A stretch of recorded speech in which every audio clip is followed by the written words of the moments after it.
Hey guys, welcome to the overundertalk.com daily fantasy sports stream. Tonight we'll be discussing some plays on Moneyball for the Thursday Monster, and I'm joined here today by Jake Nichols and Trent Arnold. How are you guys doing today? Yeah, I'm going pretty well. It's the return of the live stream. We've been inactive. It was All-Star break. Yep. Yeah, All-Star break. It's like all the NBA players took a break. We just kind of took that break and tripled it. Yep. And now we're finally back. Got to take a break when you work hard. Trent Arnold over here, full-time NBA writer now. How you going there? Yeah, pretty excited, mate. Pretty excited to watch more and more basketball. I try to watch as much as I could, so imagine how much I'm going to watch now. I've got some spare time on my hands. Oh, beautiful. Yeah, alright. So tonight we're going to be going through each individual game rather than position. Just because there's so many of them on it, like every Thursday, that's why the Monster's on. But yeah, there's 11 in total tomorrow, and we're going to basically give you the best plays and the biggest plays to avoid from each game. And we're going to kick it off with the first game of the day, Chicago at Orlando. So, let's start it off with Jake Nichols, just to put him under the pump. Is there anyone in particular you like in this game? First up, CJ Watson, I think, gets a quick mention just because Evan Fournier's out, missing. And CJ Watson played pretty well in his last game. I'll bring up his stats for his last game. Get him ready. He had 30 minutes on the court and scored 19.4 fantasy points. Not an immediately great offensive option for the Magic, but someone there who's going to get plenty of minutes with Fournier missing games. And he's priced at only $3,500 tomorrow.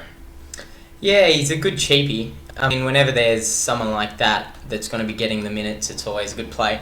But yeah, does Fournier being out benefit? Is he the only person that gets the benefit from that? No, well, weirdly enough, Fournier had been playing the small forward position more so recently than any other spot. So maybe it helps out people like Oladipo a little bit more, even though he had a bit of a stinker today. Yeah, I'll look for Oladipo to gain that over the long term, gain more benefit from that. And what about the other guard, Elfrid Payton? Do you think is he forced to play just because they are a man short, even though the position doesn't really correlate too much? Do you think he gets a bit more run? You'd think it pushes everyone sort of across the board because, as we know, these guys kind of rotate through.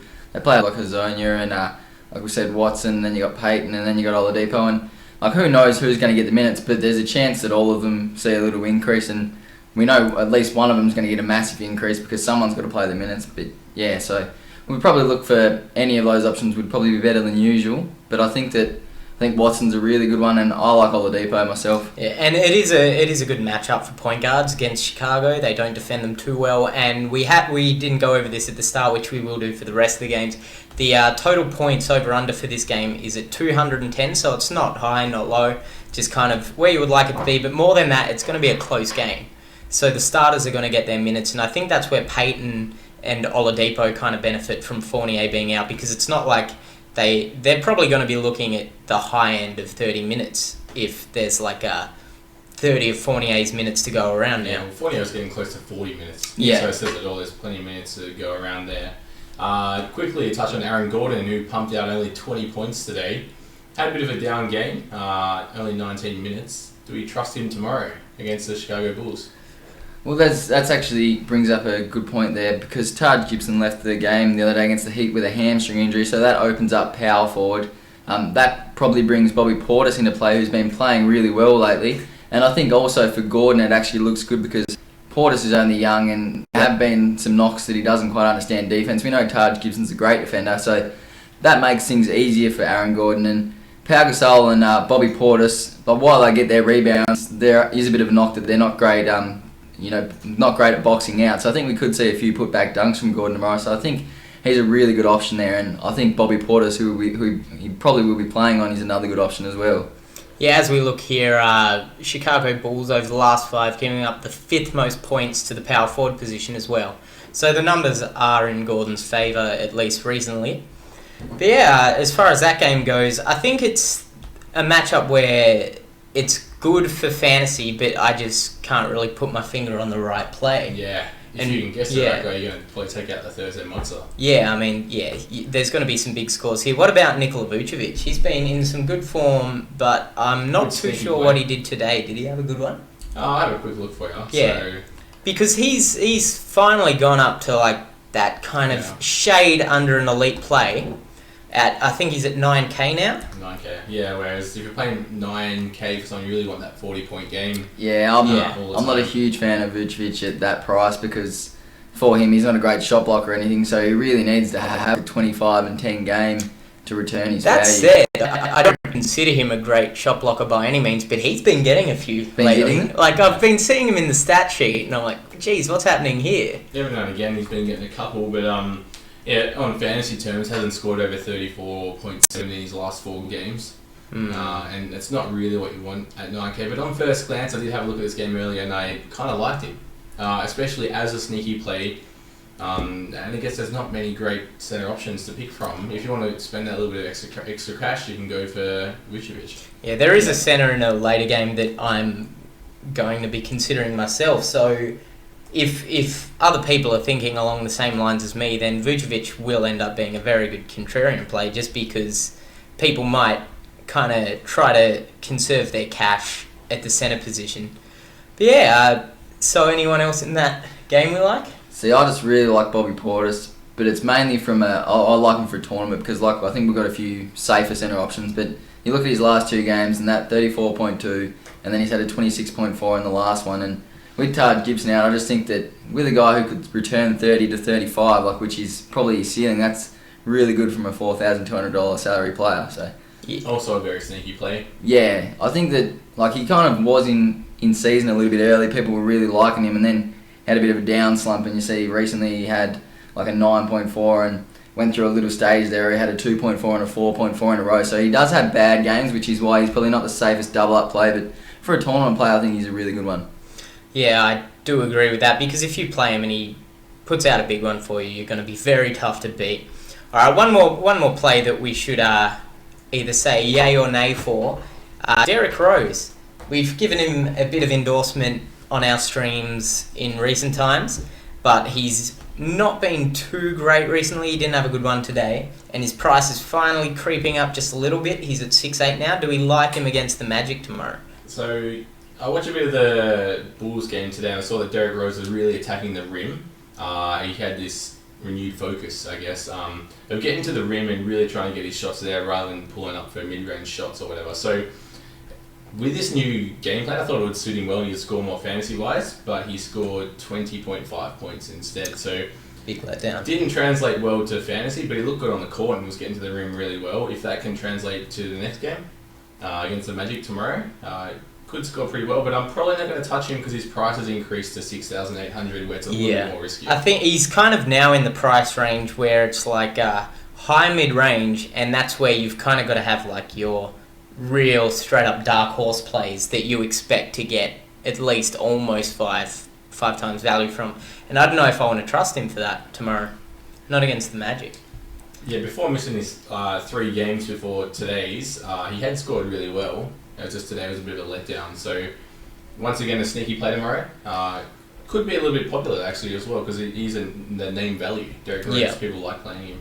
Yeah, you guys might have seen that piece I wrote for Moneyball. Derrick Rose, I kind of asked the question, how good does Derrick Rose have to be before we say he's back? And before he did miss those couple of games, he really was playing at a level where he was playing amazing basketball, and you had to ask yourself, how close is he? Because he was putting up 22, 6 and 6, and those numbers are amazing, especially considering his early season form and his form last season. So I think if he can continue that for February, I think that he's definitely a good player at 6'8". It's just coming back after that injury, I'm not sure that we trust him that much. At least until Jimmy's back as well. Yeah. Because that's another contributing factor. All right.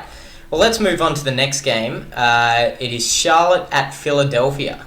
And there is currently no line for this one. So we'll just kind of be working off the premise of how good each matchup is for the opposing team. Does anyone like anyone here kind of like on that next level, that high level? On the high level? Yeah. Anyone you love? Just having a quick look over the lineups. I think there's just too many. There's not many high-level players that stand out. I think there's just too many Charlotte players in particular that continually let you down. Like they can't, like Batum and Kemba Walker in particular. They're kind of at the price range where they're always tempting because Kemba's kind of getting up there, but we've seen what he can do, and Nick Batum's just kind of perpetually around the 7K mark, and we've seen what he can do. He can go for 50 on any given day. But they just never deliver when you want, so I don't really like trusting them, especially on an 11-game slate when there are just so many other options. Yeah, but you've also got to mention, like, this Charlotte game, they've probably got the best matchup of all teams today against the Sixers. Oh, they do. There is going to be value somewhere, and as you said, being let down by Charlotte players, I've also probably been more let down when I'm not playing them when they have their big games. Yeah, that's true. That's the sad part. So you've got guys like Kemba Walker. I didn't play him today. I opted for Lillard, but Kemba Walker went for 47.7. I never seem to be able to pick their big games. Yep. The Hornets. I'm not sure if anyone can. If you can, you're probably a millionaire right now. But yeah, one play that I do think just a pure product of the matchup tomorrow and a great tournament play due to his price, Al Jefferson. What do we think of him lately? He's back from his injury.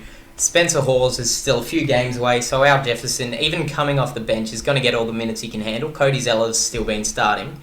But do we like Al Jefferson at all? Just 4.6 price tag. Yeah, that equates to all you really need there is a fantasy point a minute for value. Yep. And that's very achievable against the Sixers, I believe. Yeah, very good matchup. I think that kind of puts him into play, and I think he'll be quite popular. Like you said when we were talking about the first game, there weren't too many big centre plays. And if you were trying to just really save your cash, 4.6 is a very, very, very tasty tag. I think the one thing that worries me there, though, is Jahlil Okafor's a game-time decision. I'm not sure if he's going to play or not. He didn't play in the last one.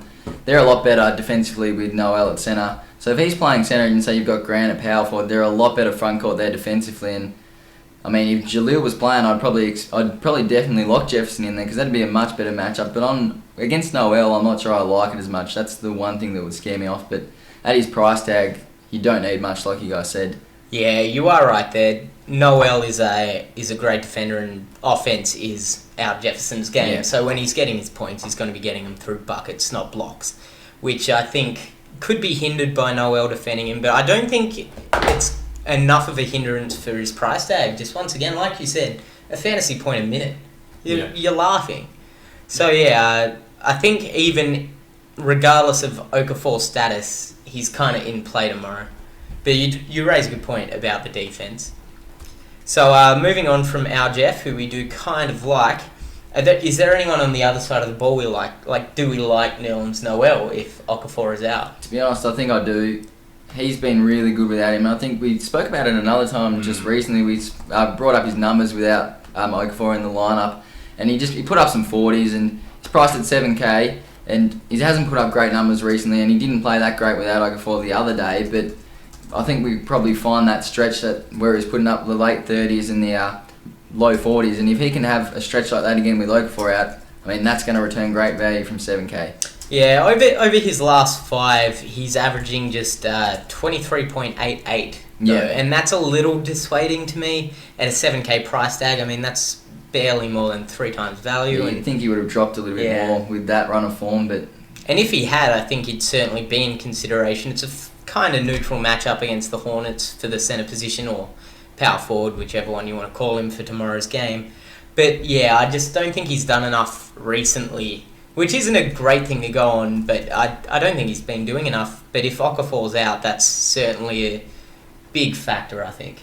Yeah, it is, and I've looked it up and we've got the stats in front of us, so it looks like Nerlens Noel averages 2 more fantasy points without Okafor in the team.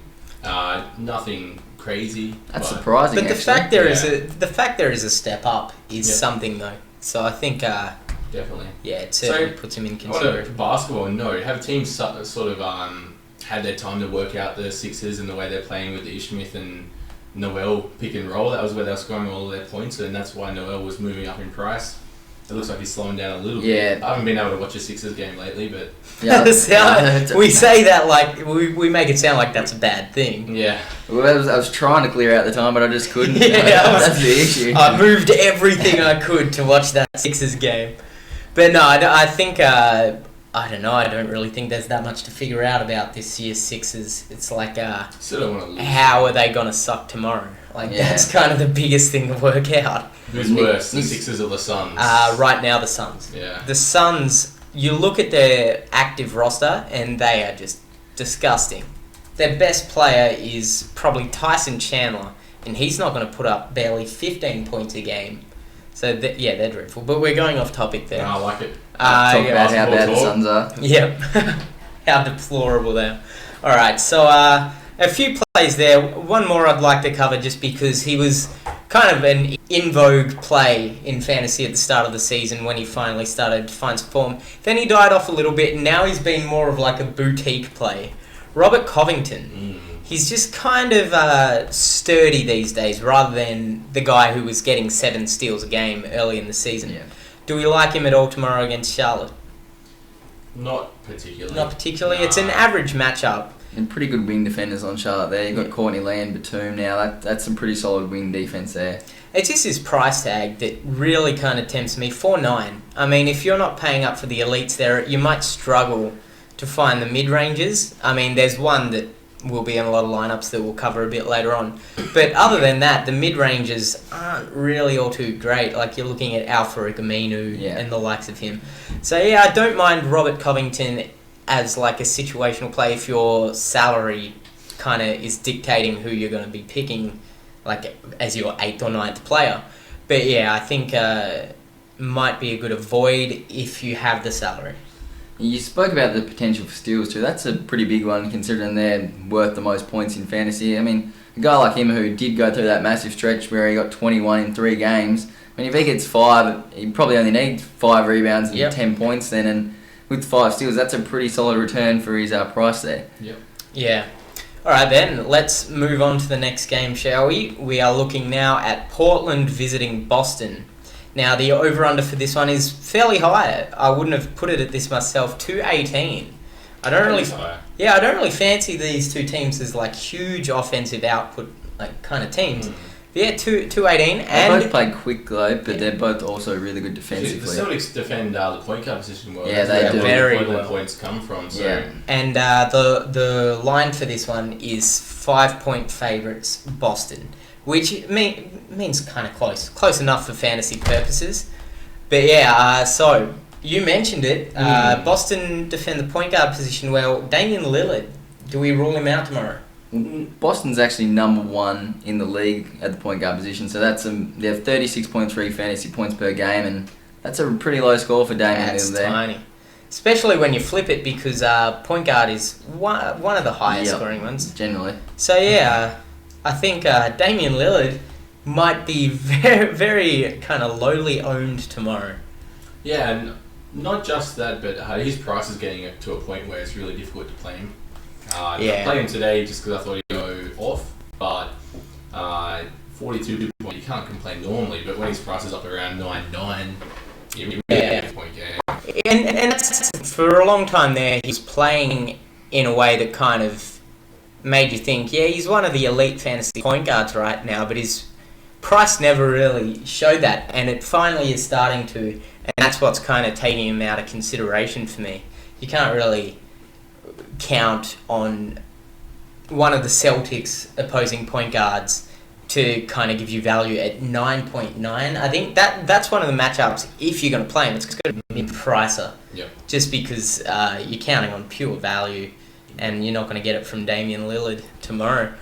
One thing I'd like to look at there from the Portland-Boston game is, like I said, they're both really quick teams, why the over-under so high, but we spoke about how they're both really good defensively. So what I'm thinking is that's a lot of missed shots, so maybe grab a rebounder from one of these games. Say you got Mason Plumlee or even Amir Johnson or Jared Sullinger. I mean, this could be Amir Johnson's Thursday Monster game again, though. We know that he's usually in that Thursday Monster winning team. And we know Jake loves talking about that one. But yeah, do you like him tomorrow then, Jake?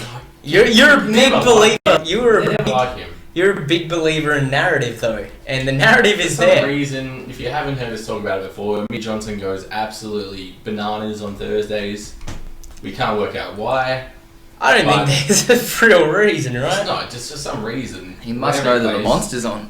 Yeah, he turns He up. wants Yeah. to be in the winning team. He's just got a lifestyle that dictates him being his healthiest on a Thursday. Maybe he drinks every other night of the week except for Wednesday. So Wednesdays is night Wednesdays off. is not off. Wednesdays just Netflix and chill. Could be right, because I Laying guess low. in America that would be Wednesday's games. Yep. Maybe he has to be Wednesday night and goes hard before Goes, it. I don't know. maybe he goes Who hard, knows? Friday, Saturday, Sunday, and Just the gets back together by three-day Wednesday. hangover from Sunday.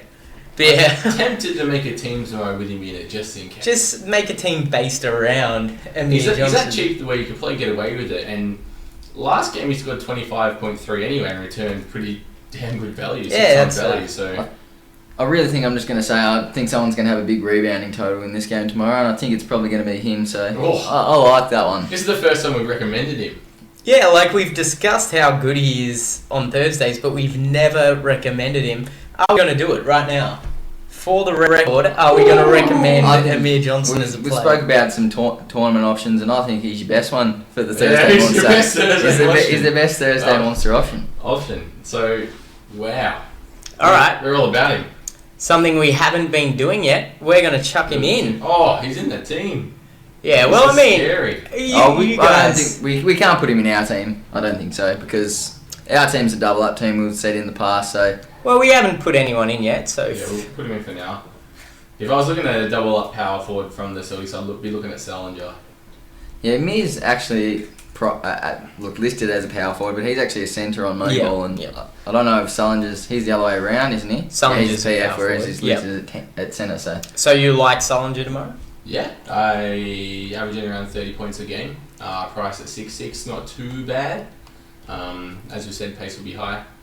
I think the Blazers will be the ones that benefit from the pace being higher though, because the Celtics play quicker than the Blazers normally do. yeah, Yep. Good yeah, point you're right there. Their players will probably benefit a little bit from that, because usually when you already play at a high pace, you're either brought down by the other team's pace. So if you're playing at a faster team, you usually take a step up. So yeah, that's spot on. Yeah, if Salinger's the guy that brings down the 15, 16 rebounds tomorrow, Could be him. that'll be a big game. From someone at that kind of price range, the 6'5", which is where I put I can't remember which player it was earlier, but that's the price range where you're always tempted because 5 times value for them is not as high as the premiums, but they're always kind of like the good enough players that you know they can do it. You just got to kind of pick when they will, and if the rebounding is going to be high, like Trent says, maybe tomorrow is the day that Salinger does it. 6'5", that's a very good price tag. So let's put him in to start with, if we were talking about him as a good double-up Yeah, player. why not? Is there a couple from the other games earlier that we put in? I don't think there's any certainties. From before, the Charlotte game was pretty boring. Yeah. We Yeah, liked no, some none, plays actually. in the Chicago-Orlando Mainly game. from the Magic, right? But probably none that I'm going to jump away and put into my team straight up. Yeah, alright, so we'll leave it there for now. We'll quickly recap at the end. But let's move on then to the Utah-Toronto game. Utah visiting here, and the Raptors are favoured by 5.5 points in what should be a lowish scoring game, but still kind of high by Jazz standards. 194 is where the total is set. So what are our early thoughts on this one? Going to pass over to Trent early to talk about someone who's had a bit of experience writing about it recently, Shelvin Mack. Yeah, so I did cover Shelvin Mack at the trade deadline when he was moved, and I thought it was a nice trade. I kind of said it's not going to set the world on fire, but it's been a little bit better than was expected. I mean, he played with Gordon Hayward at Butler, he's been with Snyder at Atlanta, and also he really fits the system. I follow one of the guys on Twitter that covers the Jazz, and he just spoke about how good Shelvin Mack is in the pick and roll, which is why he's flourishing in this system. And he's had some really nice games. He had one down game a couple of weeks ago, but he's been putting up some scores really close to the 20s, and he saw a little jump to 3-7, then he had a bad game, and now he's back at 3-5. So if you can see another score in the 20s, I mean, that's exactly what you want from your minimum price players. Two pretty good options there for him in the pick and roll as well, right? Oh, yeah, With, definitely. Favors and I mean, Gobert. That's probably why most not too Utah shabby. players are pretty handy Yeah. in the pick and roll. I would say. Also, it's probably worth mentioning as well, the coach's comments from yesterday basically said, all right, Trey Burke is out of the rotation. Like, he said as much. He said Raul coming off the bench was a good defensive presence, and they like what Mac's doing in the lineup. So Trey Burke's gone. Yeah. It's the Shelvin show now. Let's get him in our team, I think. Yeah, until Alec Burks comes back. I think that's the way to go. I think that's a good move from the Jazz too, because he actually has some size. You've got Neto and Burke who are tiny, and Mac's a pretty big point guard at 6'3", and he's pretty strong. So I think that he has to be out there, and he's going to play his 25, 30, maybe even more minutes. Like we said, Burke's out of the lineup, so I think it's going to be good for both fantasy players and the Jazz going forward, playing Shelvin Mac. Gee, that's a big call. To benefit the whole Jazz. Give I up a second think round. it is. That's true. I think it's he's better amazing than. to say. He's definitely better than Trey Burke. Sounds very in my weird to opinion. say that, but you're very right. All right, so let's go for one fell swoop to wipe out the entire Toronto team. Are we playing any of them against Utah? I don't like to play people against Most Utah. teams, I generally. don't like to play many people against Toronto. Yeah, I don't play against That's Toronto. true, but I mean, I don't think they're on the same level as the Jazz as far as like anti-fantasy goes. Yeah. No, there's no one in play, no one in mind at all, unless you Yeah. want to sneaky play in a tournament. If you want to be really contrarian and go for like the elite Kyle Lowry against Utah play, but we could not recommend that in the slightest. No. You can't. I think avoid Toronto at all costs tomorrow. But yeah, on the Jazz side of the ball, do we like Gordon Hayward or Derek Favors at all? Just two proven contributors, but can they do it against what's a pretty good defense? Yeah, we'll find better options elsewhere, I think. Yeah, I think that's all it's going to come down to.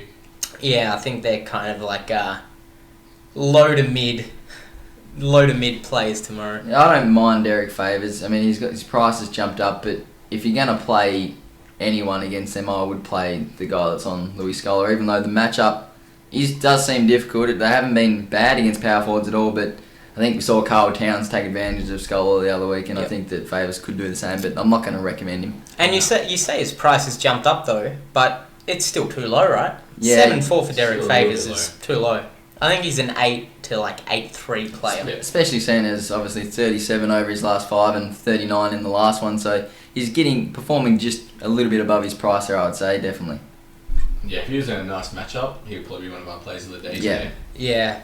So we have Shelvin Mack in for now, but I don't think we're touching anyone else there. No. Nah, tough game. Yeah, so let's move on to the next one. On to the next one. We are looking at Washington visiting the Minnesota Timberwolves. Washington are favoured by 3.5 points, and a pretty mammoth over-under here for these two teams, 220. Bang. Yeah, so great game to have some exposure to, but who is that going to be? I'll jump in first with a guy that's kind of an enigma in fantasy recently, but for all the wrong reasons. Bradley Beal. He's been coming off the bench for a fair few games now, and somehow every now and again he's still delivering. But now Gary Neal is on the sidelines for the foreseeable future. It shouldn't be too long, but it does cover tomorrow. And Bradley Beal is still coming off the bench behind Garrett Temple. But how many minutes does this open up for Bradley Beal? I think it's quite a few. The only problem is, I think the reason that he's coming off the bench though is just to limit his minutes for the toll on his body, because we know that he's injury prone, and I don't think he's coming off the bench because he's bad. I just think they want to not play him as much. Maybe they're trying to keep him fairly fresh for the playoffs. Yep. I mean, maybe in this game that... I do think that's a mistake, though. It is, and they've lost some games recently. Like that was a must-win game against Chicago the other day, and they lost. And it's fair enough to experiment, but when it's going to cost them probably a playoff berth, I mean, I think there's a time where you're going to have to start playing Bill 35 minutes if he's available. I don't even think it's that. Like, if you're starting, if you can play a starter 26 minutes, there's no issue there. It's just management of time. But I just think it's a mistake to bring who's your second best player off the bench. Yeah, That's just that not doesn't right. make sense. But yeah, I do like him tomorrow at a price tag of 5.3 in a favourable matchup with a huge over-under and a close game. I do actually like Bradley Beal, and I'm not sure a lot of other people will, really. I mean, he's just purely because of the fact he's coming off the bench. But if Gary Neal being out means his minutes are around the 30 mark, I think 5.3 is a great price tag for him, and he's certainly worth a look. No, I definitely agree there. Probably in both formats. Pretty safe double-up play as well, I reckon. Yeah. Which sounds weird to say, but I really think it is. So anyone else in this matchup we particularly like, or just kind of all There's a couple. mid-range? It's a pretty fantasy relevant game. Yep, 220. Let's have a quick look at Markieff Morris, who, as you all know, has been traded to the Wizards. Coming off a big game. Massive game. 42.1 for Markieff Morris there. And he's still priced 4-7. 37 minutes in his last game. If he's going to get 30 plus minutes, 4-7, I think he's a lock in all four matches as well. Is he going to get 30 plus minutes though? Let's make a prediction now. Is he going to get 30 or more minutes? Jake just tapping away there. Let's have a quick look. It's very tough to know, but I think we can make an informed decision. I think they have to play him. I mean, Nene, he's inactive. Obviously, Chris Humphries was traded for Markieff Morris. I mean, they've got Jared Dudley playing some good ball. It just depends on who you want out there, and I think that they'd probably rather run with Markieff Morris, I think. Yeah, I do think Markieff gets over 30 minutes. I don't think it's 37, but I think he's looking at over 30 minutes. And Timberwolves are kind of like a shade on the bad side of average as far as matchup goes for power forwards. But I think at the 4-7 price tag, matchup isn't too important. And when you're coming off a monster like he's just had, momentum is good. And he's obviously got that in his favour right now. Yeah, so that was his first game starting for the Wizards. Yeah. It's like signs trending up, yeah. Yeah, so he is replacing Jared Dudley in the starting lineup, and I think that's almost a no-brainer for him to stay there. I think one for him than Jared Dudley. Yeah, very true. You obviously said that they're not great as a matchup, but we've got Gorgie Deng, and his game time decision. He left practice the other day, or didn't turn up to practice the other day for personal reasons, so there's a chance that he does play, and then we've got Kevin Garnett out, we've got Nikola Pekovic out, and we've got Nemanja Bjelica out. So that's pretty much their power forward rotation there. And what that says to me is if Deng doesn't play, Karl Towns has got to play 40 minutes, doesn't he? Yeah, I think Karl Towns is the kind of player just who should be pushing 40 minutes anyway. Yeah, guys he should be. But and without Deng, he's obviously a massive bump. And I think that if they both play, though, they're probably both good options. But I especially do like Karl Towns. Yeah, so any that we're going to put in our team, at least, for the near future. Well, to be honest, I like Towns better than Johnson. You do? Alright. Yep. To be honest, I like Jeng better than Towns, but I don't mind that, but it's just the game time decision one, so... Yeah, that is a bit of an issue. We won't know more on that one till the morning. But yeah, Karl Anthony Towns is certainly a good play tomorrow, so we'll put him in the team for now. Averaging 21 points, 12 rebounds, 2.3 assists, and let's say almost 2 blocks for the month. So that's some pretty nice stats from the rookie. Oh yeah, he's been unbelievable. Rookie of the year? Oh, easily. Certainly, yeah. Rookie of the decade almost. That's where are we? He's outside of LeBron James. But he's still in Blake Griffin. 22-10, I think, was his rookie year, something along those lines. That's a tough one, man. Yeah, that is a tough one. Yeah.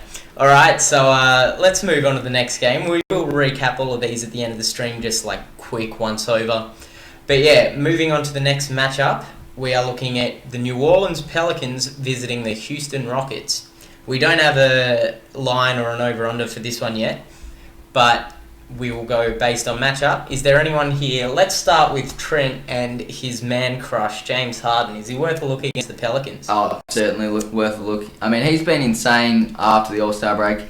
I'm not quite sure of the numbers after the San Antonio Spurs game, but I ran the numbers before, and everyone was giving Damian Lillard massive raps after the All-Star break, saying how good he'd been playing, and I was like, where's James Harden's chatter? And I looked at the numbers, and Lillard had been averaging 34 points, 6 rebounds, and 6 assists. And Harden had been averaging 38.5 points, 7 rebounds, and 6 assists. And they'd both been shooting very similar field goal percentages. And I was like, wait a second, everyone's saying Lillard's such a beast for beasting after the All-Star break, but Harden's playing better. Like, where's all this talk? So I think in the form that he's been in recently, and he did have a decent game against the Spurs as well, and that's a tough matchup. So I think that he's definitely worth consideration in a good matchup here.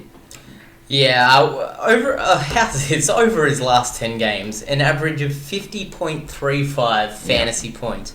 It's not absurd. I mean, it's not quite 5 times value at his current price range, but that's huge. If you can bank on that every day, I mean, that's just a good way to spend 11k of your salary. Yeah, that's all it means. And just looking at his usage rate, that's crazy. Yeah, that's very high. But we saw that highlight from Demo the other day with the back, so that's a good little addition for Harden because kind of hockey opens assist. it up. The hockey assist. Because Demo's a good passer and it helps Harden to have another guy that can actually pass the ball out there. So I think maybe he's spotting James up from here on out. that's what we want to see. Yeah. So James Harden, not a spectacular matchup, just average. We don't have totals or anything, but you can probably bank on him just purely because of his skill level. He's one of few players where you can do that, right? Especially you can bank on him because if you're in need he's of an one of the best upgrade players too in at the the game. shooting guard position, if you've got the money, Yeah. then you definitely spend it on Harden. Yeah, I think you're spot on there. So let's go to the other big name in this game, Anthony Davis. Do we like him at all? Massive name. He's a better player, I think. I thought you were going to say better player. Better No, player. definitely not a better player. That's- Not in my opinion, mate. No, that's what it sounded like you're about to No, say. definitely No, just a better man. play I for the was about day. to That's drop my jaw. blasphemy. Never gonna coming out say of that. Trent's Never mouth. gonna say that Davis is better than Harden. Good. Never. Trent's never gonna say Michael Jordan's better than Harden. Yeah, probably not. Oh. James Harden, best shooting guard ever. All right. Anthony Davis, an elite fantasy talent. Priced at only 10.9. I say only 10.9 because he's a guy who can score 60, 70 points when he wants to. Oh, We we all saw saw his that. monster. What did he go for in that game exactly? I'll get it up. But yeah, he's Was certainly. 59, Highest score of the 59 and year. 20. That was the All right, let's score. I'm not quite sure what the fantasy breakdown was, but yeah, 59 and 20. You've just put an interesting question in my mind. Who is the highest upside fantasy player in the game? Westbrook without Durant. I Westbrook think, without for Durant. me. Yes, actually, that's the perfect answer. That's the Yeah. correct answer, I think. I I so. mean, without Maybe Curry if he cops a double overtime. But yeah. 89 Yep, fantasy points just for got that up Davis, here. yeah. Hot So damn, without that is crazy. A Durant injury, I do think that Davis has unbelievable upside because he's like the true talent of the team. I think Davis He's has the true more talent of upside, the to be league. honest. Do you think there's a bit bigger talent in the league right No, now? I think that Davis has more upside than Westbrook because, I mean, I'm not sure what Westbrook's career high is, but I don't think it's In that. fantasy? No, like as in points total. Ah, And you think about it, AD is capable of grabbing 20 boards, and he's obviously capable of scoring 50 points as he showed. And I think Russ, I don't know if he's he's scored. capable of grabbing 15 boards. I'm not sure if he's we gra- saw that I don't think today. he's had too many 50 yes, they. point. He's not hadn't had too many 50 No. point games, if any. Whereas AD could probably have like a 50 point game, 20 rebounds, and I wouldn't be surprised to see him put 7 or 8 blocks into that. So I'm not sure what his career high is for us, but he did have that string of 40-plus point games last year. So we know he's got that in him, but I think Anthony's possibly the biggest kind of like with no like tangibles involved. I think he's the biggest upside player in fantasy, like with no Yeah, outside factors. From the out of nowhere factor, I think that Davis yeah. gets more than Westbrook. Like without Durant, you know what's coming. Yeah. You Oh know yeah. what's Yeah. coming. Davis, There's Probably the can't rule. pick There's the Davis's rule. big game as well. Davis could also get injured every Oh, second game. oh, so- yeah. That's absolutely Let's true. bring that up. Alright, no, I think we've all No, suffered seeing that enough we're about to misfortune. recommend him. Like spoiler alert, he gets injured in the first quarter tomorrow.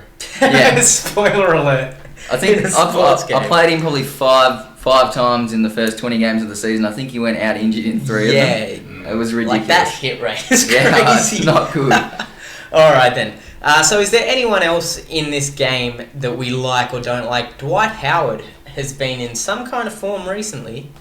And Trent and Jake are both the Rockets fans here, so I'm going to sit this one out and let them debate it. Is he worth a look tomorrow, Dwight Howard? Can you predict a good game from Dwight Howard? I don't know, because I feel like it's not so much basketball talent which is the problem, it's more his mentality. And you don't know when he's going to have one of those games where he just doesn't turn up here. Yeah. Sometimes he gets flips out, he'll get double teched or something like that. That's what I don't like that's about a playing killer. Dwight Howard. Yeah. I just don't trust him. The one thing that I like about that one is the 63.8 points that the New Orleans Pelicans have conceded to centers over the last 5 games. Yep. That's a lot of points. A whole lot of points. Why is that? What's going on with that? just Enough not very points. Let's have a quick I mean, you got Ashik, who's not a great player, not a great defender. Yeah, He's been actually- out. He's been out. He's been out. And who else have they got, though? Ajinka. From Yeah. from a fantasy point of view, Kendrick Perkins has been playing minutes. it's not even That could explain a little bit Yeah, of it it. does explain it, I think. with that as well from a fantasy point of view. It's nothing. It's not one factor like the Nuggets allowing blocks. Yeah. that is giving up those points. The Pelicans just look consistently bad from every statistical category here. Like, they're just at the bottom of everything, really. A lot of points, a lot of rebounds, a lot of assists. 20 minutes in his last game, Kendrick Perkins. That's making me lean Dwight Howard. You could pencil Dwight in for a few points in those minutes, I think. That is... Yeah, I do like game Dwight. changer. I like Dwight more than Karl Towns, but I think I like Gorgie Jeng better than both if he plays. But yeah... Also, just a quick thing we didn't mention, Davis is listed as questionable as well, which would actually, I think, mean that Dwight would be a lock. Yeah. So, I mean, I think with only a Jinka to defend him, no Davis, no Ashik, even though they're not great, I think that he's, looking pretty good for some big fantasy scores. Yeah. So we do like him. Anyone else here? There are a few Rockets players that are kind of good here and there. Trevor Ariza, do we like him at all? I don't like Trevor Ariza. I'd rather probably... I think Corey Brewer's got the similar kind of upside for a cheaper price tag. I don't like Corey Brewer at all, but... How is Trevor Ariza as a small ball matchup against Anthony Davis? That's bad, right? That's awful. bad. That's awful. Bad. So if you play Trevor Ariza, you could be staring down the barrel of like a 10-15. Yep. So yeah, I think he's one of the biggest avoids of the day because he's been in some decent before we form. leave the Rockets, Trent, any idea when Demo might become a good fantasy play? Have you heard much about how he's coming along with his injury, or? With Demo, it's really hard to say because that back injury's I think the Pistons might have realised it's kind of a recurring thing. Yeah. Like, it's not going to be something that goes away, and I think it's like a strength issue in his back. So, I mean, when he's out there, I think he's a great play, but he's also likely to maybe for that to flare up at any stage. So I love him as a player, but I'd really need to see him play 4 to 5 games with 25-30 minutes before I could trust him. Yeah. Alright then, with Demo out of the way, let's move on to Sacramento visiting the Memphis Grizzlies. Another game we don't have the betting lines or totals for yet, but as we know, Sacramento is a great fantasy matchup for all opponents. So is there anyone we like here?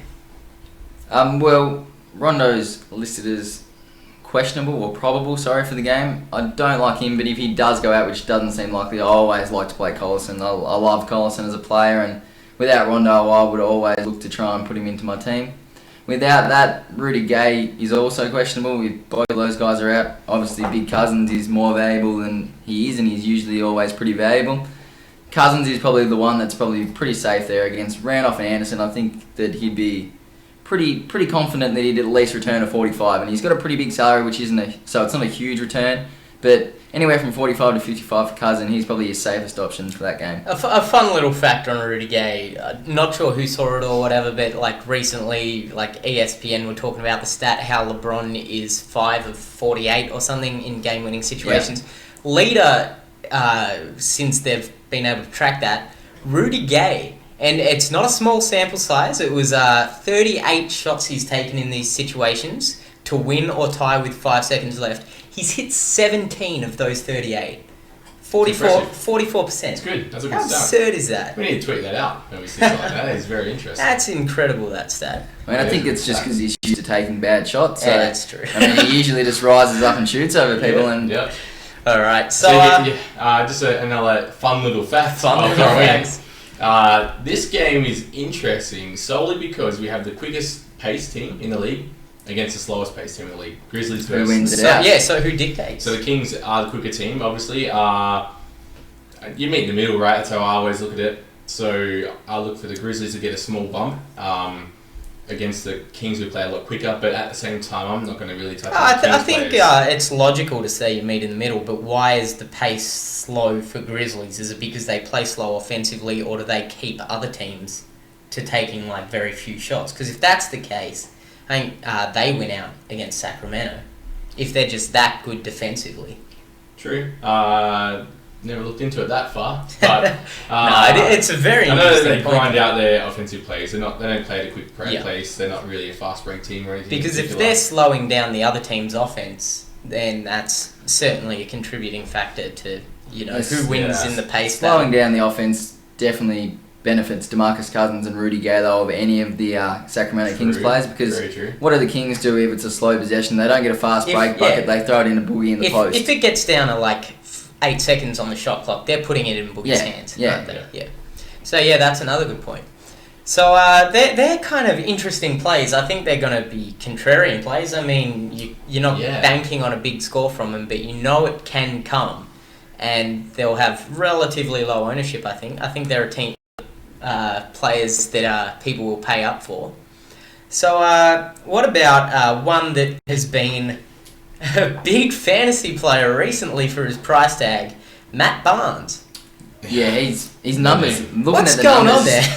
You're looking at the numbers. You have to really heavily consider him. He's been great. It's Matt Barnes. He should not be putting up 30 fantasy points a game. And that's what he did last game, 32.5. Yeah. And he's just consistently performing. I was going to say, that wasn't out of nowhere either. I think he's been averaging, 26 over the last 5. So he's averaging literally a shade under 5 times value over his last 5 games. Last Thursday, 1 of a point. Put out 39.6. Oh, the narrative. 8.1 times value last Thursday. All right. The winner didn't have him. Shout out to the winner, Mrs. Fantasy Guru Oz. That name. 349. That's a unique name, to be sure. When we're speaking about pace, I actually really wanted to mention Barnes because I think of anyone on that Grizzlies team that's going to be suited by a faster pace, if it is sped up, it's Barnes. Yeah. I mean, he's the guy that'll get out and transition for them. And I think that he's the guy that you got to look for, probably from either team, as your safest option. I think like the numbers hopefully don't lie. So he's one guy that I probably would definitely play. Yeah, I'm playing him, and very very great matchup as well. Didn't even say that. Fantastic matchup. He's rating 0.56 against the Kings. So just do we put him in? We haven't put someone in the lineup for a while. Yeah, definitely. He's in my lineup. We will put him in. Very quickly, we'll touch on this. Maybe not super fantasy relevant, but also just worth considering.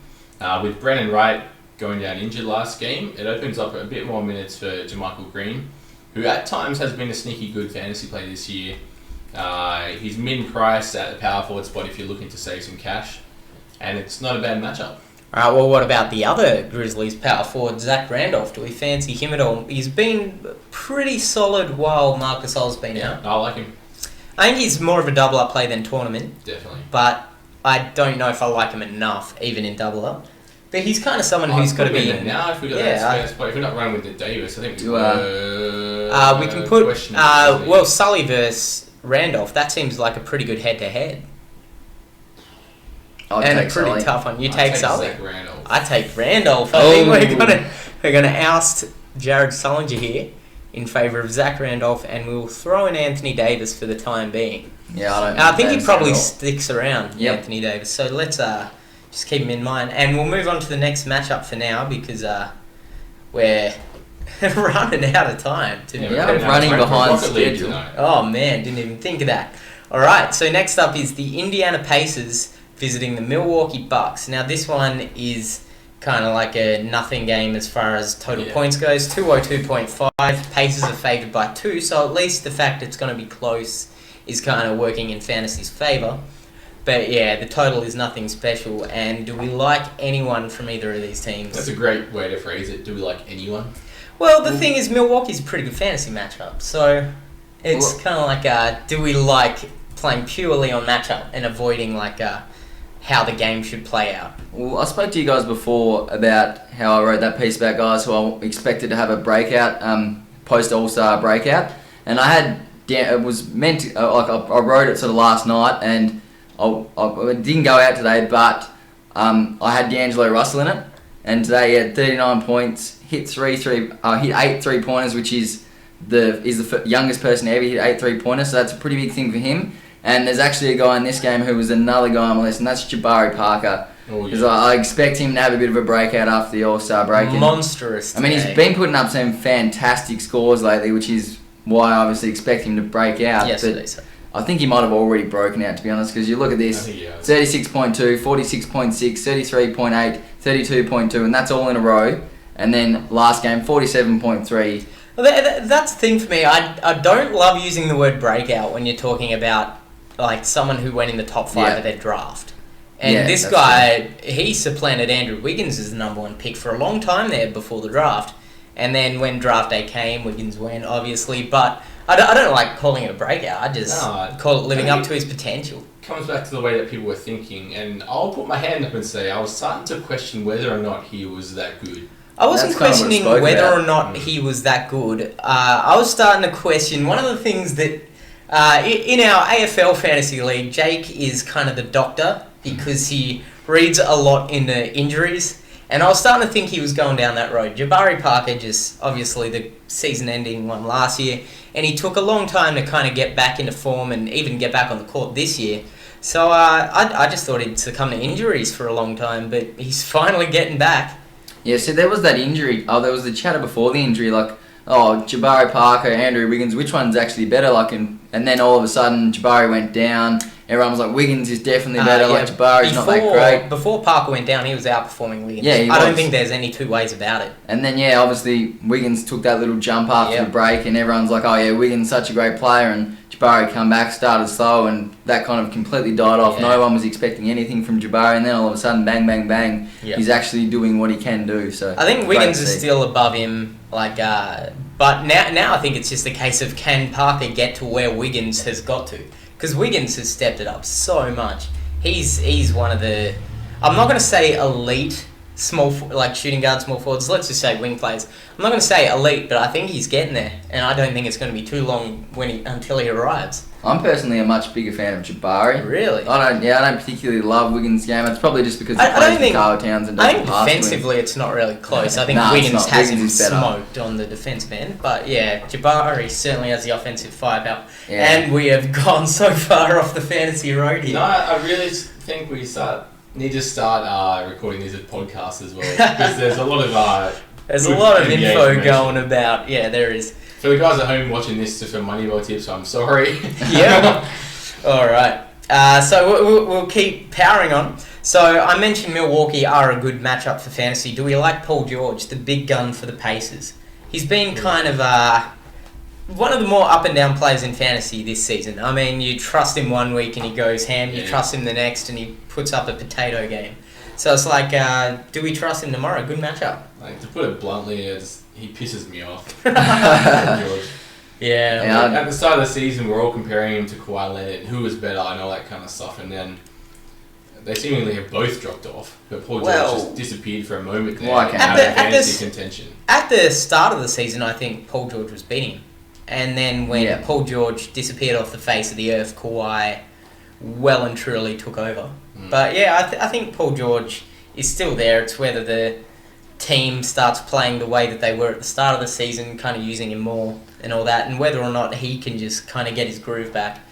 But, I mean, from a fantasy perspective, he's not been excellent, but he's not been bad. Over the last 5, he's averaging 42.24, which is pretty good because his salary came down a lot. He's at 9.6 now, which is where I think he should be. He's never going to perform like the 10, 11,000 salary players. But I think at 9.6, it's kind of like, if he was any more, I wouldn't consider him, but now he's in the back of my mind.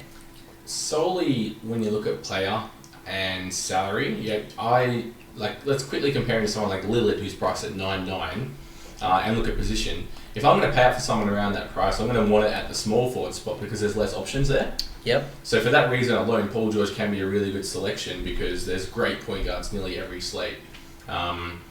So it really just depends on matchup as well. And today the matchup isn't too bad for Paul George. If you're looking to spend up elsewhere and be a little bit different, if you're not paying up for Davis or a centre, Paul George I think would be a pretty good sneaky play.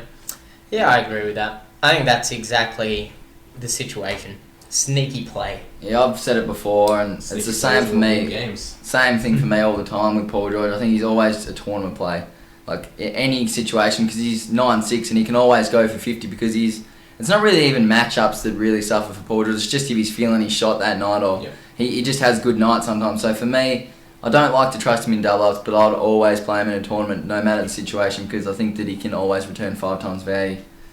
Yep, absolutely agree. So, with that in mind, let's move on to the next match, which features the guy we were comparing him to earlier, Kawhi Leonard. It is the San Antonio Spurs hosting the Detroit Pistons. The over-under is pretty abysmal for fantasy purposes, 200.5. And the Spurs are favoured by 10.5 points. So it's not a great game to kind of have players involved in. But do we like anyone? Nah, okay. Exactly why you said it. It's a really poor game for fantasy. Yep. The pace is really slow for both teams. Are actually going to suffer. Both teams, weirdly enough, are going to suffer a slower than expected normal pace. There's nothing that really stands out immediately. No, this is one of the games you certainly want to avoid for a fantasy perspective. Yep. Yeah. I always say it. Don't play people against the Spurs. Yeah, and even so, don't play Spurs against the Pistons here as well. I think. Yeah. For a while there, we're not going to mention a name. The one I like is the one I would like if I had to pick a player from that game is probably Aldridge. That's probably the only one I think I'd consider. Yeah, I think you're spot on there. I don't like trusting him for fantasy because I don't consider him the number one option on the Spurs. I think it's Kawhi Leonard. It's his team.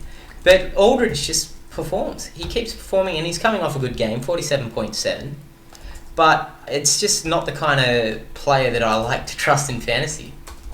So I think it's safe to say we're not going to be putting anyone from this game into our team right now. Absolutely brutal overview of the game from us. Oh, it is. From a fantasy perspective, there's no other way to put it. We don't like it. No, get out. Right. See ya. Alright, so let's... And for that reason, I probably wouldn't watch it either, because I like watching games where I have fantasy players. That's true. That's why we were worried that we weren't going to catch the Sixers game. That's the only reason I ever watch a Sixers game. Yeah. Alright then, let's move on to a game... I thought the over-under would be a lot higher for this one. It's the Los Angeles Lakers visiting the Denver Nuggets. So the over-under is set at 211.5, which I think is kind of where I would expect it to be for any of these teams playing a more stingy team. But neither of these teams are excellent defensively. Both of them are kind of like free-flowing, kind of get the offense going kind of teams. But 211.5, maybe that's Gallo being out, God rest his soul. He's going to score 40. I'll make it sound like he's dead. Yeah. Not dead, he's just broken. But yeah, so with Gallo being out, there is a play that I really like tomorrow, and that's Will Barton. He's probably the most likely to benefit from Gallo's absence. Even though he's still coming off the bench, he's not going to start. That is Jakar Sampson, who's starting. Will Barton was almost the biggest offensive piece on our team. He's front runner for 6th man of the year for that exact reason. He's going to give you like 15 to 16 points a game. And recently he's really stepped up his rebounding and assists as well. And that's going to be something I think that's going to improve with the minutes he's getting from Gallo being out. I think off the top of my head he had like 6 and 7 assists and rebounds recently, respectively. But I think Will Barton is one of the best shooting guard plays tomorrow. Yeah. Because there's the big dog, James Harden, who you play purely on form. I think with Barton, you're playing him because the matchup is good and his opportunity is good. And that's all you need from a shooting guard. And 6K, kind of that like low mid-range price, kind of mid-range price. It's all you need is just kind of like a 30, and that's enough. That's enough. It's not excellent. It's 5 times value though, and that's kind of like the threshold. So yeah, I think very achievable. I think she's one of the kind of highest floor, reasonable ceiling plays of the day. Now to tack on something to the end of your advice there or notes, so I can check your inbox in the morning because you'll be in one of my plays for the day. Really? Months, I reckon. So just for the tournament, I don't know if I'd trust him in a double up. How about you? Would you play him in a double up or not? I am playing him in a double up. Yep. He's one of the first in my team. I'm going for 2 kind of mid-range plays at shooting guard, and he was the first one in. And the last one out. Yeah, with that added responsibility, like you said, I mean, he's a weird kind of playmaker, but it's effective. He gets assists and he scores really well, and he's a great transition player against a pretty bad transition defense. So the signs look good to me. The way he gets his points is like very encouraging with Gallo being out. Gallo was a 3-ball shooter who got to the line like top 5 in the league, I think it was, at the point of him going down.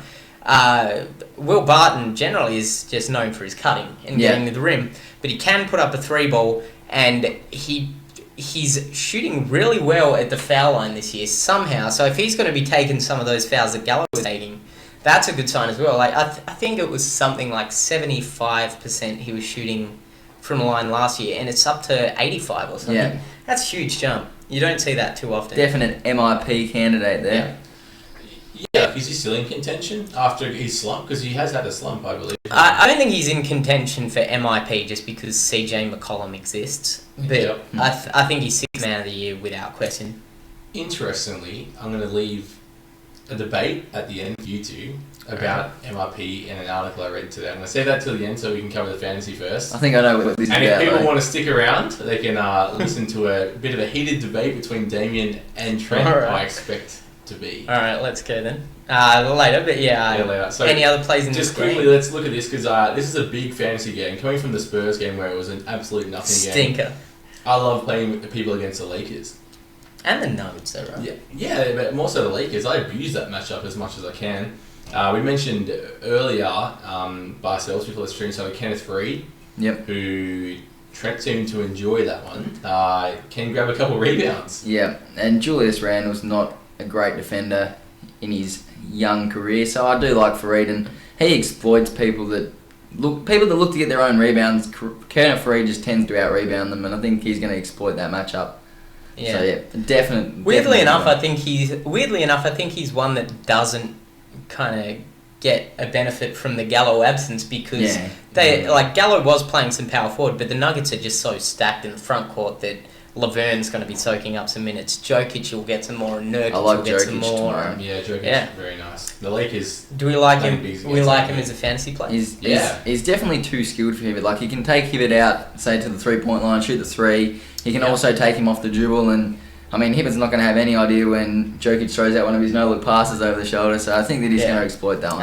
I can't remember who it was against, but I was watching one of the Nuggets games, and we were down like a bit. But still kind of in the game. And we were on a fast break, and Jokic got the ball on the perimeter, passed to him, and the defender just kind of kept running to the paint, and I've immediately gone, dude, big mistake. Jokic sinks the three. Yeah. The best sight in basketball, seeing that centre who's like such a sure 3-point shooter. That'll be Roy. Didn't read the scouting report. That'll be Roy Hibbert tomorrow. I can guarantee. Just gonna throw out something. If there's someone out there watching, whoever you are, and you're wondering. You're looking at the team sheets, right? And you're like, Gallinari's down. And Jakar Sampson's starting. Do I plug him in at min-price? No. Damo? No. No, you don't? No, because like I said, Barton is the wing player that's going to benefit the most there. And Jakar started today in place of Gallo. He had a 7-pointer or something like that. 7.9. Yep. So it's that just, person, don't do it. Yeah, don't do it. Don't do it, man. Waste your money. Don't do it, man. And I can see that is a logical thing for someone to do. Like if you're looking, and that's what everyone tells you to do as well. They say, like someone replacing someone in the starting lineup, put them in, but it's not always the case. And I mean, that's why you come to as a tournament, as a tournament player, if you're really, really bold, really, really gutsy, maybe if you've been able to absolutely stack your team and are just counting on one more like low price player, it's 3-5 and he's starting. So I mean. He's the 3-5 player to get in, but I am not going to recommend it at all, and I would recommend against it. Shelvin Mack's the 3-5 player to get in. Shelvin Mack, yeah, that's very true. Yeah, but the thing is, if your team's absolutely stacked elsewhere, chances are you'll have like 2 3-5s and then a bunch of like 8s or something. But yeah, so let's move over to the other side of the ball. Someone who had a monster in his last game, D'Angelo Russell. Do we like him against the Nuggets? Another great matchup. He's been fantastic. Yeah. Really good. Like, the last 10 games, this was before this one, he's averaging 15 points and he was hitting 46% of his threes. And he's hitting them actually really smooth. He's got a weird looking jumper in my opinion. It might just be because he's a lefty, but they're smooth and they go in and they're pretty easy for him. I remember him coming out of college when they were kind of saying he was like a good shooting point guard, and then I watched like tape of him and I was like, wait, are you watching the same dude as me? But it's a weird shot, but it goes. 8 of 12 today, and he was the youngest player to ever hit 8-3. So, I mean, Steph Curry, watch out. Here comes D'Angelo Russell. All right, so are we backing him in tomorrow though? I like him tomorrow against the Nuggets. I like him tomorrow. Fantastic form. I like him, but there's a reason I don't like him. And it's because everyone's going to be all over him. Yeah. He was already highly owned today on Moneyball. He was in the 60s, right? Had a massive ownership percentage, Yeah. and that's going to go up. I think he's gone 22 points, like this is basketball points, and then 39 points. So he's putting up a lot of points at it, which is obviously why he's so popular. Yeah, Yeah. you're not going to see someone hit 8 3-pointers. So- No, he won't yeah. do that again. Two in a row. I think- So, for me, I might be avoiding him and let the others take the risk on him. I know so much Is it a risk risk is free. though? He's Yeah. a safe play, but there's just so much ownership level. If I'm looking to stand out in a tournament, I'm going to go a different way. Considering we've already locked one in, and that's Shelvin Mack. I think it's just a situation of if you want to kind of take away a position. He's going to produce for you. Everyone's going to have him. Put him in your team. That's just one position you don't have to worry about. Or if you have a better play, which I think we do today. Shelvin Mack's going to be there, and there is an elite play in the next game that we will be discussing. That's the lineup I Yeah. like. So, we'll move on to that game now, just before we recap all of it. Just before we leave that is down to personal preference, really. Yeah. Like that's Yeah, that's I the would style play of D'Angelo Russell. Yep, and you're going to it's a coin flip, really. Actually, not even a coin flip. Everyone will be playing D'Angelo, I think. Yeah. But if you are looking to stand out 65%. and be sneaky, I might even write about it tomorrow. Try and look elsewhere and see if you can stand out and beat the crowd. That's how you win tournaments. Yeah, because you probably are only looking at a 25 to 30. You're not going to get another 47 or whatever it was for him today. So you definitely... There's a good chance that you're going to get someone that's going to return 6 or 7 value compared to his 4.5 or 5. So I agree with I'll that. put my hand up quickly and say I did do this with Kemba Walker, who continued to pump out 50s. Yeah. All right, then. Let's move on to the final game of the day. The Clash of the Titans for the day. The Oklahoma City Thunder Jeez, visiting. We'll be tuning into this Yeah, This should be a great game. visiting the Los Angeles Clippers. And it's going to be an excellent game, not only just from a pure basketball standpoint, but fantasy-wise. Clippers favoured by only 1 point and a huge over-under of 221. This is going to be just a fantasy banquet. And Banquet? And one player who I think will be eating out at this banquet is Chris Paul. Because we know Russell Westbrook, we know his play style, he gives 1 billion% on the offensive end, leaving him open on defense because for 2 reasons. He doesn't always get back. Secondly, he's exhausted. If a guy like Russell can get exhausted. But in such a high-paced matchup and with such a favourable opponent, I think Chris Paul is the elite player of the day. Yeah, I don't think there's a better one. He's definitely my pick for this game, and I have got him at point guard. Yeah. Price Weirdly enough, he's so under-owned all the time. Like, he's so underrated. And I Even think by he will be Moneyball tomorrow. salary. I think he will be tomorrow. I think everyone thinks he's Jeez. boring. I don't think anyone I thinks feel he like has a ceiling. if He I does. write about it, it's going to change to the Because underrated. if you play 2-point Don't guards, that's 200% of ownership. 65 or so of that will go to D'Angelo Russell, right? And then Shelvin Mack's going to eat up a whole lot of it. You're right. So It's I tough think, to get him in. yeah, Chris Paul's going to be very under-owned for how good he's I going expect to him be. around maybe 20%. 20%? I think that's under-owned. Yeah, he's underrated. Yeah, For the that's bet- 20% for- after an article going out to members too, I reckon. Yeah. So, I think Chris Paul's Good probably the influence, elite player of the day. Do I chuck him in? Do you guys Yeah. disagree? Put For him in sure. there. Yeah, he's the play, 100%. right? I think he is the play, you're right. So Well, while Guys we're have lit up against the Thunder recently. Yeah. So they generally do. Well, should we discuss his opponent Russell Westbrook tomorrow? I just don't think you it's- can have the salary for Chris Paul and Russell Westbrook, and I just think you pick Chris Interesting. Paul. If you That'd do, be so that's a contrarian. crazy combo. Yeah, Yes, it is. So And I mean, you look at it and you look at that and you go, Shelvin Mack, you could probably pass up on him, really. Yeah, You you definitely could. could. There's nothing sensational about that player. I don't it's the think. price tag. That's Yeah. all it Price is. tag. So if you can find bargains elsewhere, we mentioned a couple tonight, and you want to be super unique and a bit weird, these point guards could go head to head because Westbrook loves a bit of competition. But the thing that kind of rules Westbrook out for me tomorrow is worst case scenario for Chris Paul. He matches Westbrook from a fantasy point of view. It's just going to be that high scoring of a game that I think they're going to kind of be giving the same output. And if you're saving like a solid K on salary, I think that it's just the smart move to take Chris Paul. And I don't think Russell's really in consideration tomorrow. Do you disagree, or do you think he's out? 1-4. I don't never like writing him off. He's a top player. I can never Of write course, off. But but, like, yeah. You can always play him, I think. like if we have our daily safe recommendations, he's not in there today. No, I don't think he goes under 4 times value, but leaving like that last 1 times value on the board for someone at 11.8, that's a lot of points. That's like pretty much putting you out of the cash in the monster. So something interesting I haven't looked at myself, but Damo's got the information right in front of him. Let's have a look at it. It's how small forwards have been going against the Clippers since they fixed up the position. They got Jeff Green in. Well, I'll try get it up on let's this have a one. look at this for the guys at home.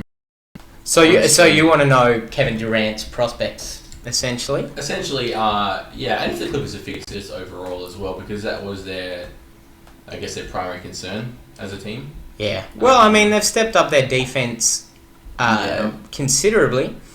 So they're a bit better than middle of the road over the last 5 against small forwards. Shouldn't matter for Durant. No, he's matchup proof. I think for them, like for the Oklahoma City Thunder, I think this is a must-win game. I think in those types of games, I liked Kevin Durant at any stage because he's sensational. I mean, against the Warriors the other day, how good was he? So I expect another massive one from him. They've got a point to prove this game, right? Yeah, I mean, definitely. they just blew someone out. They need to but prove they're the third best team. Yeah, they need to show that Or they second. can beat the quality opponents, Yeah. which they so nearly did against the Warriors until Kevin Durant had the biggest brain fart he's ever had in his life. Not a great 15 seconds. No, I saw in some group or chat or something that I was in, just someone asking, is Kevin Durant still alive? Like, is he on suicide watch right now? Because that was dreadful. But yeah, does he have a point to prove? The team does, but does he? There's a lot of narrative in this game. Oh, you like There that is one, a then. whole lot. There's a lot. And quickly, for 15 seconds off topic, I keep doing this right, but Thunder at $10 odds to win the NBA Finals. I love that. Yeah. I think that's good odds, right? I mean, I have them second in my rankings. I think they can beat the Spurs. I think they can also beat the Warriors if they get running. I think they showed that they can beat the Warriors last game. That was just. I'd still pick the Warriors if there was no money on it. But And not only in that Warriors game was like the horrible foul from Durant to send it to overtime, they got unlucky. Like you can call it unlucky when like a 60% foul shooter makes them both in the clutch. Yeah, You can call that unlucky. So I think that's what it came down to for them. I think they're easily second best team in the West. Just from a pure $10 odds? I think so. Have a crack? I think. I mean, who's above them? Spurs, Cavs, and Warriors. Exactly right. Yeah. Yeah, I think I like them more than at least one of those teams, possibly two. So yeah. While we're on that Warriors game, did you notice the rebounding total? Obviously, I think Oklahoma City ended the game with 30 more rebounds than the Warriors, and that's a really big thing because they can exploit that sort of lack of rebounding on the Warriors team, and they can actually, utilise that to their own advantage and get buckets. But the reason I bring it up actually is because that comes into my fade of the day for this one, and that's DeAndre Jordan. I mean, a lot of his fantasy points comes from rebounds. Almost all of them, right? You want to play him in a game where he gets a lot of rebounds, and against the best or second best offensive rebounding team in the league, I don't like DeAndre in this one. There's a fade for everyone. I like it. We haven't had a fade tonight, so I like it. There we go. Fade of the day, DeAndre Jordan. Let's chuck it in there. Throw out something really quickly that could influence us greatly. Massive overtime potential in this game. Oh, huge overtime. If you've played Moneyball that's before, all elites. and I'm sure you have, if you have guys in an overtime game, it's an absolute game changer. Steph Curry Adds an in extra that 10 Warriors to 12 Thunder one. to their value, everyone that you have in their team. What about the Clippers versus Thunder stack? Oh, That's so interesting. getting Chris Paul, Kevin Durant, maybe like and Westbrook. if you can do that, A very And- interesting tournament theory.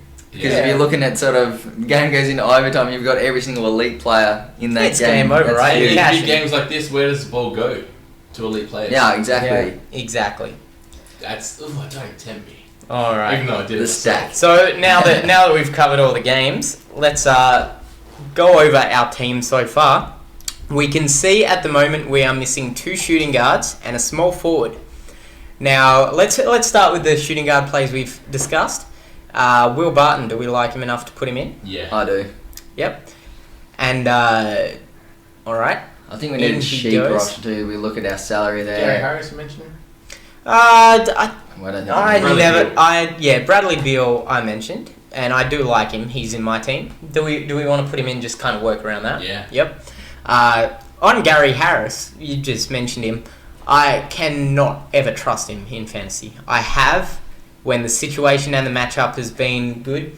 And I think both times I did it, one time he went under 10, the other time he didn't hit 15. And this from like a 5k player. It's just classic.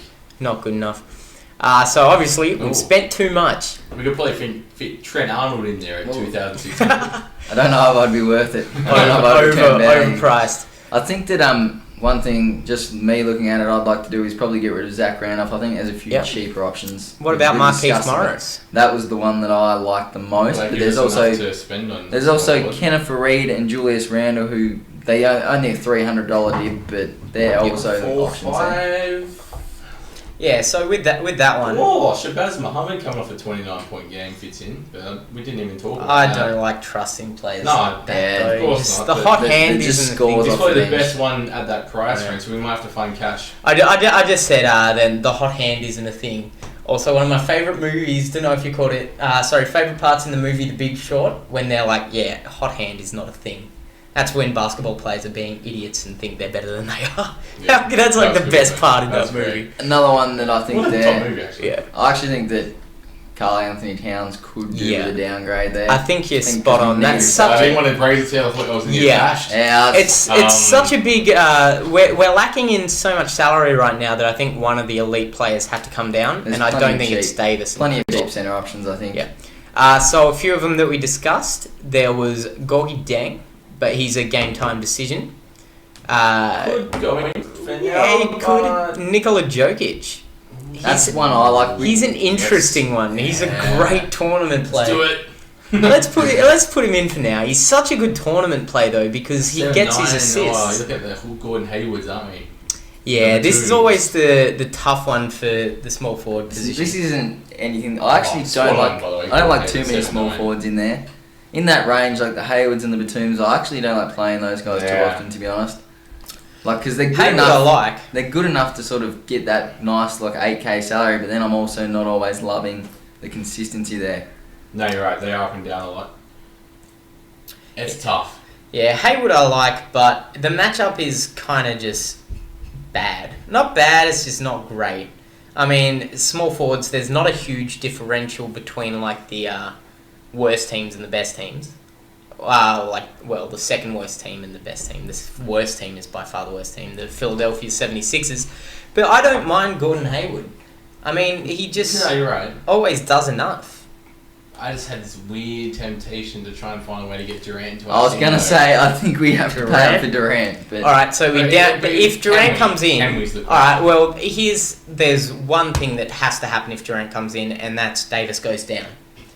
So do we like Durant more than Davis? Get Durant in. Durant more than Davis? Because I can't think of anyone else. It's only because small forwards. I think it's because small forwards no good, and I think you can get yourself a good. Leaves us with Zach Randolph. This is the perfect price for a power. It leaves us with Derek Favors. Spot on, I think. Yep. A bit more. Aldridge, Noel, Randolph. Aldridge, Parker. we mentioned all him. guys we've talked about. Yeah, this is a tough one. Oh man. Well, there's also the added option there of going cheaper with your power forward and then bumping up your centre again to someone else that we might have talked about, maybe a Dwight Howard or. If we can get Dwight in, I think that's a no-brainer. Yeah, because I like that in the end after looking at the Kendrick Perkins. All right, who are we looking at around this mark? 5'3" is a bit short. We're not quite at Jabari Parker or Kenneth Reed there. Yeah, such a tough one. Alright, so around that mark, Ed Davis coming off some pretty good games at 24.76 over the last 5. Aaron Gordon is just still out. Yeah, I'm looking at the wrong thing here.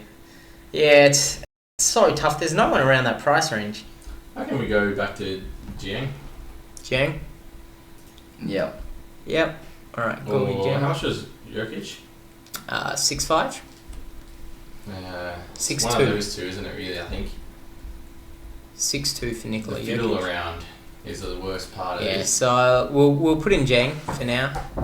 How much is that? 7-1. That's enough. That's Nels Noel.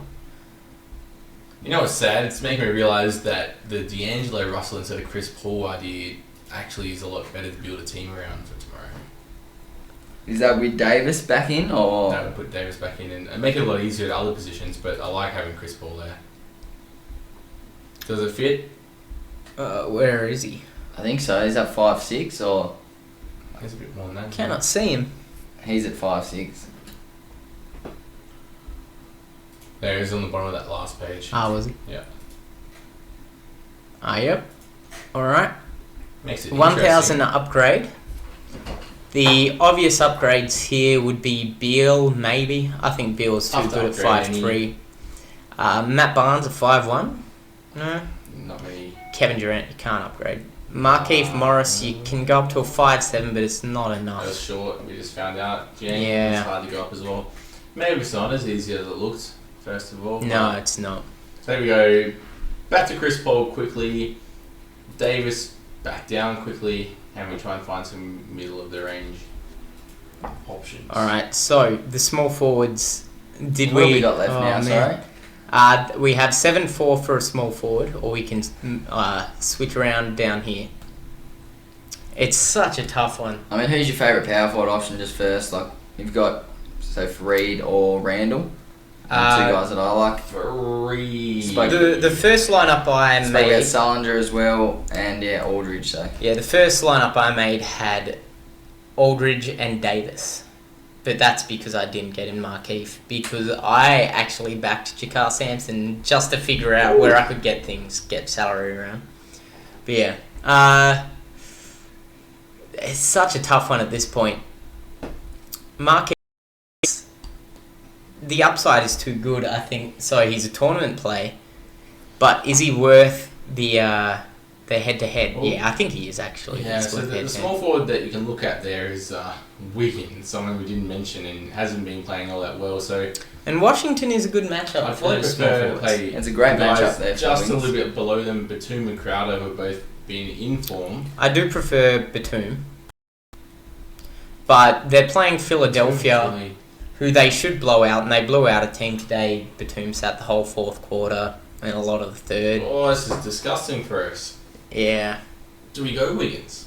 I would play Yeah. Wiggins. To be I honest. think Wiggins, like in this situation, in this lineup, I think he's a good play.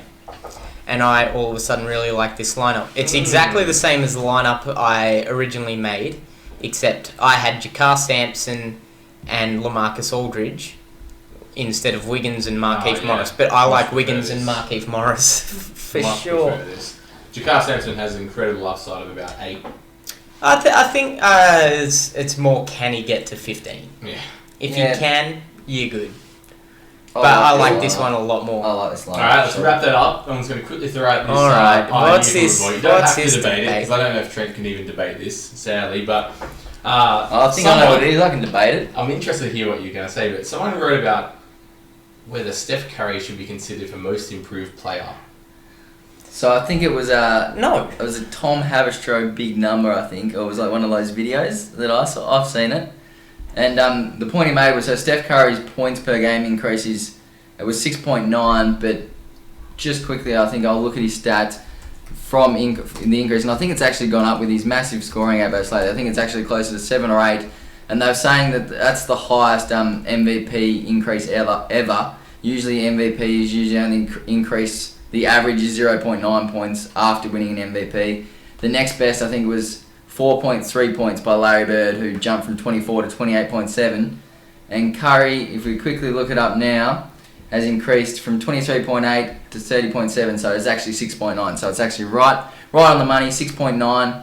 His increase is 50% better than any other MVP in history, and obviously the team's had a big jump. So there's a case there because generally... But at the same time, last year was one of the more debated MVP races. No, I agree. I didn't think in that Curry recent deserved to memory. win. So I don't think so. And the way I would look at it, pure yes or no for this MIP, what's he gone from? Being an elite player to an elite player? But I think that's where it actually That is is. something like this. Like, I think the whole point of why he deserves MVP is because, I mean, it's easy for CJ McCollum that played, easy, but CJ McCollum played no minutes. Yeah. Basically come in minutes and he played as good as he could have played last year. Yeah. Whereas Steph Curry was literally doing all he could last year. He actually improved. Like, he actually got better. He didn't get better. So there's not a better circumstance. He's actually shooting better. He can finish in the paint now. He's playing more minutes, as I just saw right there. Just He's playing 1.2 more minutes. No, But I agree with what you say about I hate most improved player, how they look at guys like the CJ McCollums who they benefit from an increased role. Yeah. True, Not but so much he's going also from season to better season. from like a more advanced metric standpoint, though, Oh, right, 100%. CJ? Not 100% love CJ McCollum. Yeah. But just And that's where I think it is. Time with most improved player, how a lot of it is to do with someone stepping into a role. But if you're going, like, you can have a 30 PER in 8 minutes, but if you go from like a 10 PER to 21, that's huge, right? That's huge. Yeah, it's true. Yeah. But that's also not just minutes, that's role as well, because usage rate is, like, usage is pretty much just touches. True, but you got to do well with the usage. You do have to do well, Yeah. so yeah, that's true. But I wouldn't give Steph Curry, obviously, because CJ McCollum, he's made such a massive jump, but the difference between going from off the radar to decent isn't anywhere near as good as going from, mixed MVP candidate to top 3 to 5 season of all time. Like, Steph's having, like, statistically speaking, from advanced metrics, top PER ever. And he had a good PE last year, but I've honestly thought James Harden should have won the MVP award. And then this year, I thought Russ should have. Steph could be a unanimous MVP this year. Like, not many people are throwing anyone else's name out there, and that's a pretty big deal. So, from actual improvement of him as a player, he's probably gotten better than anyone else has because, not an increased role, nothing like that. He's just gotten better at shooting the ball and attacking the paint. So, there's definitely a case that could be made there, and I think he'll get votes. I don't know. Because sometimes it is just the simple explanation is the explanation, and he's just gone from being an elite player to a better elite player. CJ's gone from being a bad player to a really, really good player. That's all it comes down to. And another one that I like in that situation as well is Andre Drummond. He's gone from being a good player to, I'd say he's an elite player. He's an elite center in the game. I would have to say that I agree there just because I picked Andre Drummond as my most improved player candidate at the start of the year. So I hope that he gets it. And there's your early. debate. Yeah. So there's your debate. And I knew Much, but yeah. these guys too well. All right then. So there you go. You got our lineup for the day with a little bit of topping added in. Might have to Bit of crop that banter and just upload here that and as a there. separate video. All right. Should Curry be MVP? All right. So might be. here's our lineup. As always, it's built for double up. To be perfectly honest, I don't really see There's a bit of tournament potential here, but I think there are better tournament lineups. But as far as double ups go, I think this is right up there because with tournaments, you're going to be looking at getting in the more high risk players. But these guys all have high ceilings, but they're just safer than anything. I think there's not a play there I don't like. So yeah, any last lineup? Now let's quickly name a few of the things. A quick recap. Fade of the day. DeAndre Jordan. All right. Tournament stack of the day. Clippers versus Thunder. So get in your Chris Paul, your Russell Westbrook, and your Kevin Durant. If you can. And then play Jakar Sampson. Yeah, Jakar Sampson. Oh Shelvin my Mack. god. You can't because we're playing the 2 point guards. Paul Oh, Westbrook. yeah. So yeah, good luck Can't with even that one. chuck Shelvin Mack in there. Yeah. Well, I think we'll all be having a fiddle around with that lineup a bit later. I'm not using that word again. I do suggest, though, if you go for the OKC LA Clippers stack, chuck in Bobby Portis at centre. Yeah, that's a great call. That's the ticket. That's the one. All right. I like that. I've got you saying that's the ticket now. That's the ticket. All right then. So that's our lineup for overundertalk.com. I've been Damian Karowski, aka DM Karowski. Have a look on Twitter. This is Jake Nichols, aka Tachyon. You can find his Thursday monster picks on the Moneyball locker room tomorrow. And this is Trent Arnold, NBA. You can find his aces on Friday, I believe. Yep, Friday Aces. Check us all out on Twitter. We're under a follow, and thanks for joining us. See you guys Next time.